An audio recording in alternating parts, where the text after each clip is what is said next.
Welcome to Idahoflylife. Today we're going to be tying a gold-ribbed hare's ear. Now the gold-ribbed hare's ear is an extremely effective pattern. It's an older pattern, but something that I fish almost every time I go fishing. The hook we're going to be using today is a Masu size 16 nymph hook, and I'm going to pair that with a 3/32 gold tungsten bead. I do like the heavier tungsten for these flies, but I tie them with brass as well. It's up to you and what you have available. The thread we're going to be using today is 16/aught Vivus tan, and we're going to start that thread at the 2/3 mark and wrap back toward approximately the gouge of the hook or the barb of the hook and let that thread hang. The next material that we're going to be using is hair from a hare's mask. And I like the hair right between the eyes for the tails of these hare's ears. It seems to be just a little nicer for this. You get a little bit better tone out of the hair. And what I'll do is cut a clump approximately 1/2 to 3/4 of a pencil width. And then I'll actually strip out the fuzzy hair at the bottom and a few of the shorter guard hairs. And I'll accomplish that is by holding the tips of those fibers and then pulling the fuzzy hair at the bottom out, as well as a few of those guard hairs. You should be left with a pretty small clump of hair. And then I'll measure that to form a tail that's about 1/2 of a hook shank in length.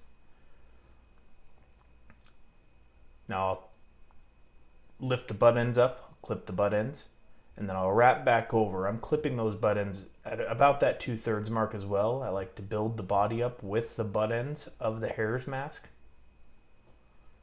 And then you'll wrap back and you'll leave that thread right at approximately the hook gouge, just a little bit in front. Now on this fly you can see I've got a broken hair there, a broken hair tip. If you have that, you can probably just leave it in there. It bothers me, so I'm going to go in with my scissors and I'm going to clip that broken hair out. Now the next material that we're going to use is Mylar tinsel.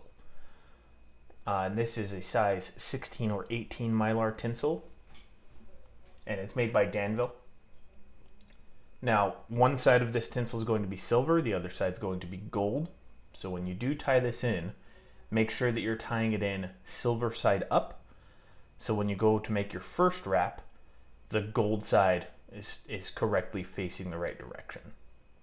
So I'm tying this in silver side on top of the hook, pulling it down to length, wrapping forward over the top, and then I'll wrap back towards my tail again.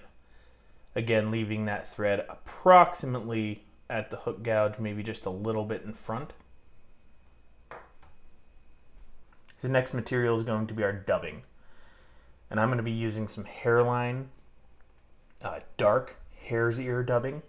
I like the dark, it matches a little bit better with the bugs I have in the water around me, but you can use regular hare's ear dubbing. You can make your own dubbing if you'd like. It's entirely up to you. Match the color to what you think is best or what you're seeing out when you're fishing. And I'm not as concerned with the taper on this. I actually leave this dubbing very, very picky. I'm not concerned as much with the taper. You'll see when we go to wrap the gold rib that it kind of flattens out the taper anyway, so it'll be a little bit more bulbous than you'd think it should be right here as I'm tying that in. But then when I go to wrap this wire, and I'm wrapping this wire, I'm not counter wrapping. I'm wrapping this tinsel in the same direction as I wrap the dubbing, but it will smooth out this body just a little bit. And that's what I like. Now, if you want to make a much smoother body or use a dubbing loop, you are more than welcome to do so. This is just how I like my hare's ears. It's quick, it's convenient, and I think it looks great.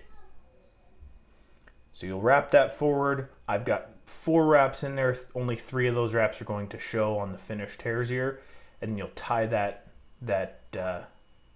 Mylar off.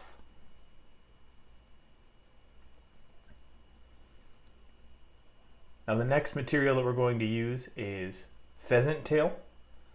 And I'm going to use approximately 6 pheasant tail fibers to create the wing case on this fly. So I'm cutting 6 fibers off of the pheasant tail. and we'll tie those in here. You can also use turkey flat. I've seen people use thin skin here, just cut into strips to match the size of your fly. That works as well. So this is an old pattern, and it's something, it doesn't have to be exact, so use what you have on hand. I've got a head, I've cut this, and these are actually the butt end side. I'm not tying these in by the tips, I'm tying them in by the butt ends. And then I'll come back through and I'll trim the rest of the butt ends. You can pull these down, I should have, but I cinched too hard on the thread as I was tying these in, so I couldn't then pull them to length, so I'm gonna have to go back through and cover these up. And you'll wrap your thread back to where your thorax begins. And I'm just measuring for size here to make sure that I've got the wing case length that I like and that it's butted right up against the thorax. Now we'll grab our hairline dubbing again and dub another relatively thin noodle on this thread. Now you want the abdomen to be thicker than the thorax. It's got to be a little bit more bulbous, so when you extend the wing case over the top and tie it in, that you have a little bit of a bump on top. It doesn't have to be extremely pronounced, but we'll wrap this forward and you'll see it's got a little bit of a bubble on it. And I wrap that wing case forward. I'm just checking the wing case to make sure it's at the correct distance for me, and I'm liking where it's at. So I'm going to go ahead and take one wrap over top of that pheasant tail to form that wing case. One more wrap over the top. That'll lift straight up. Cut those pheasant tail fibers off. And cut them as short as you can. It's less cleanup work the shorter you make them. So this fly is almost done. Take 3 or 4 wraps to secure everything into place. And then we'll go right to a whip finish. Now I'm doing a 4 or 5 turn whip finish here. And that does create just a little bit of a head on the fly. You'll be able to see that there's a small head on this fly. It doesn't have to be crazy. When you whip finish with a bead, you're actually whip finishing right on the back edge of the bead. Or at least I do it that way. Now I'm going to come through and clean up everything else, all of the errant fibers here. I'm just really cleaning out the large, thick guard hairs that I don't want sticking out that far, but we are going to make this body a little bit more picky. I'm going to take a little bit of Velcro. This is the hook side of the hook and loop Velcro, and I'm going to fluff this dubbing out. I think it looks like legs, and I think it makes the finished product look and fish a little bit better. Now I will go back through, and if I get some crazy long guard hairs, I will clip those out like I'm doing here. And there you go. You have a finished gold-ribbed hare's ear.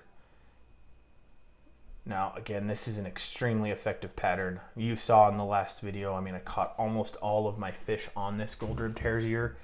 It's a great dropper fly behind a larger dry fly. And I just love this fly. I think we've all fished hare's ears, and we all should fish hare's ears. They are wonderful. Thank you for watching. Please like and subscribe if you like this video. And leave a comment if you think I could have done something differently, or you'd like to see a different fly in the future. Thanks for joining me on Idahoflylife, and have a great day.